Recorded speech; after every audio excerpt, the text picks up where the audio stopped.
Hi friends, आज आम vegetable उपमा बनवा चलते स्टार्ट करवा। गोटे कड़े नहीं जाइए से गोटे 1 to 2 टेबल स्पून घी नहीं जाइए। चलते आम घी को गरम करने छाड़ीदे। देखु आमर घी ये गरम हो जाए आम गोटे कप सुजी देदेबा। गोटे कप सुजी को आम भल भाव में भाजीदे जमीक आमर सुजीटी गोल्डन ब्राउन कलर पलि आसो। देखु आमर सुजीटी गोल्डन ब्राउन कलर पलि आसी। आमे कड़े रे किछि तेल ऐड करनबा। सेथिरे आमे किछि बादाम ऐड करनबा। तो आमे भलो भाव रे भाजी दबा। देखो बादाम टी हमर भाजी हो जाइछि। तो आमे काढी नबा। से तेल रे बंची जाइथिबा तेल रे किछि सोरिष ऐड करनबा। किछि जीरा ऐड करनबा।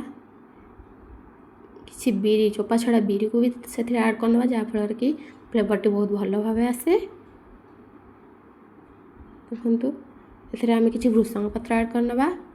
गोटे लंका को 2 फाड़ करके ऐड करनबा। से किछि पियाज देदेबा। पियाज को किछि टाइम पई फ्राई करनबा।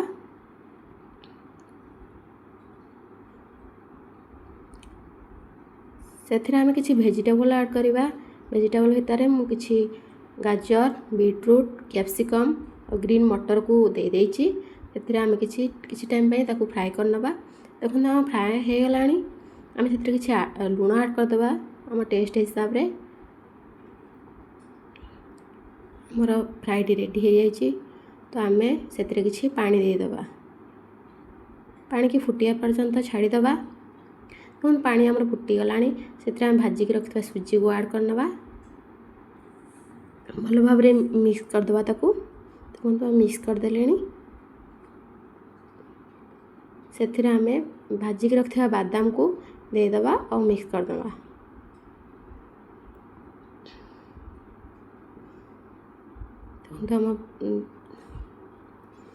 से आम किछि लेंबू रस देदेबा।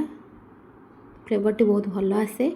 काटिक रखिथिबा किछि धनिया पत्र हेतिरे ऐड करदबा। देखंतु हमर एठी रेडी हो गलानी।